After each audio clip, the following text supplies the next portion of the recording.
मोनसे मेहेर दिनैनि जिथु हाबाफारि बे हाबाफारिखौ मुलुगनां आबहावा सान आरो बेजों लोगोसे देग्लायसो उथ्रिसार जानो हानाय SSLC आव उथ्रिसार जानो हानाय मोनथाम दख'रानि बेलस्रि दख'रा नर्थ दिकेजुलि दख'रा आरो लोगोसे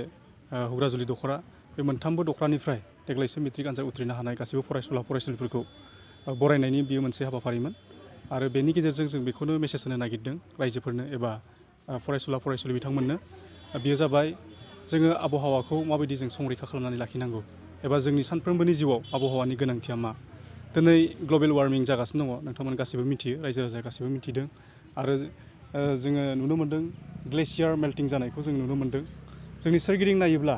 जोङो आबहावानि जिथु थासारि बे थासारिखौ एबा बेनि हालोदखौ गोबां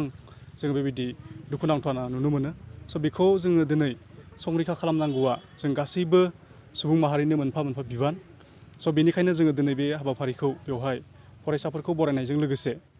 जिहेतु दिनैनि जिथु सान बे साना खोब मोनसे गोथार सान एबा मोनसे गोनांथि सान आबहावाजों लोब्बा गोनां बेनिखायनो बे हाबाफारिखौ दिनै खुंनाय जादों। नोंथांमोना जे दिनै बे हाबाफारियाव गासै जों मिन्थिनो हानायाव जों मोनदांनो हानायाव गासै 300निबो बांसिन फरायसा फरायसुलि बिथांमोना फैनानै बाहागो लाफैदों। आथिखालाव जोंनि जिथु जौमा फरायसालि बे फरायसालियाव मुं थिसननायनि हाबाफारिया सोलिगासिनो दङ आरो गोबां फरायसा फरायसुलि बिथांमोना बे कलेजाव फैनानै मुं थिसनदों आङो बेनि गेजेरजों आरो बेखौनो दाजाबनानै बुंनो सानबावदों जोंनि जिथु बातासिपुर जौमा फरायसालि गोबाङानो मिथियोबो जानो हागौ मिथियाबो जानो हागौ बियो सनितपुर जिल्लानि ढेकियाजुलिनि जिथु रेलवे स्टेसन बेनि खाथियावनो बियो नांजाबनानै दङ आरो बेवहाय मुं थिसननाया सोलिगासिनो दङ आरो आं बेखौ बुंनानै गोजोननाय मोनगोन दि गभर्नमेन्ट कलेजफ्राव जेरै बेसेन नाङै एडमिसनखौ होनाय जादों थिग बेबायदिनो बातासिपुर जौमा फरायसालिमायाव मोनथामबो स्ट्रिमाव बेयो जाबाय आर्ट्स साइन्स आरो कमार्स आरो बेजों लोगोसे जिथु भकेसनेल बेवहाय बेसेन नाङै मुं थिसननायनि जिथु हाबाफारि बे हाबाफारिखौ बिथांमोना लानो हागोन आरो लोगोसे बे बातासिपुर जौमा फरायसालिमाया 2019 मायथाइयाव दाजादोंमोन आरो गोबां नाजानायनि गेजेरजों देग्लाय बोसोराव बातासिपुर जौमा फरायसालिमाया गासैबो फरायसुला फरायसुलिफोरनो बेसेन नाङै कम्पिउटारनि जिथु कर्स एबा कम्पिउटारनि जिथु सोलोंथाइ बेखौ होनो थाखाय दिनै बे बातासिपुर जौमा फरायसालिमाया साक्सेस जानो हादों आरो लोगोसे जिथु NCC गोबां समनिफ्रायनो जाय जोंनि फरायसुला फरायसुलि जाय बिथांमोना डिफेन्सआव थांनो थाखाय बेबायदि सानदोंमोन एबा मिजिं खालामदोंमोन बिथांमोननि डिमान्ड बायदियै दिनै बातासिपुर जौमा फरायसालिमाया NCCखौबो लाबोनो हादों आरो बेजों लोगोसे जोंनि बातासिपुर जौमा फरायसालिमाया जिथु डिजिटेल क्लासरुम बेखौबो थांनाय बोसोरनिफ्राय जागायदोंमोन नाथाय इसिबां जों साक्सेस जानो हायाखै नाथाय बे बोसोराव जों इमप्रुभ खालामनायनि जिथु थांखि बे थांखिखौ जोङो आजावदों। देग्लाय जिथु नेपनि फुल फ्लेजेड जानायखौ नोंथांमोना मिडियायाव मोन्दों जानो हागौ एबा आसाम गभर्नमेन्टनि जिथु सोलोंथाइ मन्थ्रि बिथांनि खुगानिफ्राय नोंथांमोना खोनाबाय जानांगौ जिथु बर' बिजों बे बर' बिजोंखौ दिनै आर्ट्सआव बर' बिजोंजों फरायबोनाय फरायसुला फरायसुलि बिथांमोना बेखौ फरायनो हागोन मानोना जोङो निउसाव मोननाय बायदिब्ला एबा खौरांनिफ्राय मोनथिनाय बायदिब्ला पलिटिकेल साइन्स इक'नमिक्स बुहुमखौरां एबा जिअ'ग्राफि हिस्ट्रि बेफोरबायदि साबजेक्टखौ दिनै बर' रावाव दानस्लायनाय जाबाय एबा फरायसुला फरायसुलि बिथांमोना बर' रावजोंनो फरायनो हागोन नाथाय जेंनाया बेसो गुबुन कलेजफोराव जिथु बर' बिजोंजों फरायनाय फोरोंगिरि बे फोरोंगिरिनि गोबां आंखाल नाथाय जोङो बेखौनो गोग्गाना लानो हायो जोंनि बातासिपुर जौमा फरायसालिमायाव बांसिन फोरोंगिरिफोरानो बर' बिजोंजों फरायनानै मास्टार डिग्रिखौ उथ्रिसार जानो हादों बेनिखायनो जोंनि बातासिपुर जौमा फरायसालिमायाव बिजोंनि जिथु जेंना एबा बिजोंखौ लानानै जिथु गिनांगौनि जिथु जेंना बे जेंनाया बे बातासिपुर जौमा फरायसालिमायाव थानाय नङा। बे बरायनाय हाबाफारियाव नोंथांखौ आलासि महरै हांख्रायबाय बेनिखायनो दायो नोंथाङा मा फोरमायनो सानदों जे ओनसोलनि नैबे SSLC आनजादखौ उथ्रिसारनाय फरायसाफोरनि बे समाव आङो नैबे निउस पर्टेल नायगिरि बयनिसिम आं गाहाम हामलायनाय जासिबाय दा बेयाव दिनै बातासिपुर जौमा फरायसालि दालाइ एबसुआ ओनसोलाव देग्लायनि ओनसोलनिफ्राय देग्लायनि मेट्रिक आनजादाव सेथि नैथि थामथि थाखोआव उथ्रिसार जानो हानाय फरायसाफोरखौ मान बावनाय हाबाफारि लादों दिनै बे हाबाफारियाव आं बाहागो लाफैनो मोननानै गावखौनो गाव जोबोर गोजोननाय मोन्दों आं आसा खालामदों जायफोर फरायसा फंबाय बिनानावमोना बरायजाबाय बिथांमोननि केरियारा सेफ जागोन आरो बिथांमोना मोनसे गोजौ पजिसन थांनानै हारि समाज आरो हादोरनि आरो नैबे गोग्लैसोनाय ओनसोलनि मोनफ्रोमबो जेंना आरो जेंगोनाखौ बोस्रांना होफैनो हागोन आं बेखिनिखौनो आङो बै फंबाय बिनानावमोन जायफोर बिथांमोना बरायजाबाय बिथांमोननिफ्राय आं आसा खालामो आरो नैबे बातासिपुर कलेजआ नैबे हालामनि मोनसे कलेज एबा फरायसालि हिसाबै आं आसा खालामो नैबे फरायसालिनिफ्राय बा कलेजनिफ्राय जायफोर फरायसा फंबायमोना फरायगासिनो दं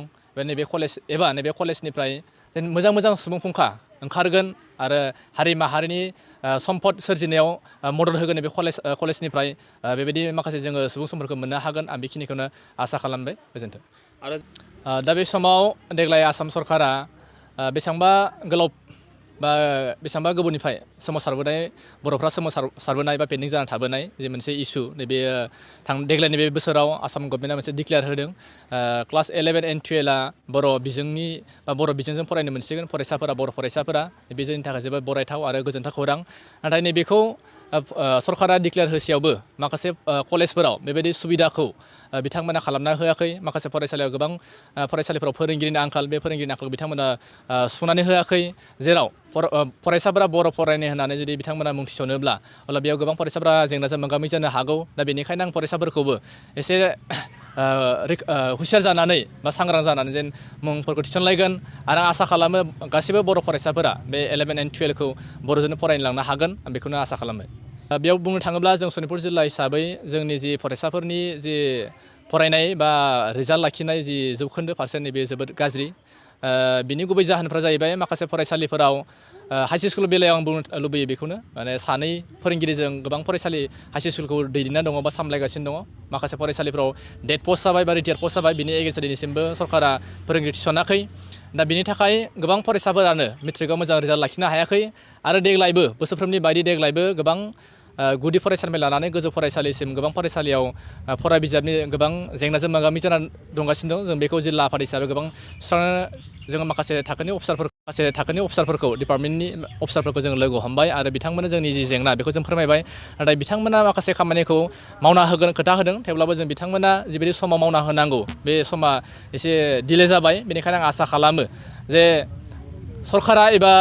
अफिसार बिथांमोना जोङो बर' मिडियामनि फरायसालिफोरखौ बा बर' बिजोंनि माखासे जेंनाफोरखौ थाबैनो सुस्रांना होयोब्ला जोंनि बे ओनसोलाव जि मोनसे गाज्रि परिबेस फरायनायनि बा रिजाल्टनि परिबेस नैबेयो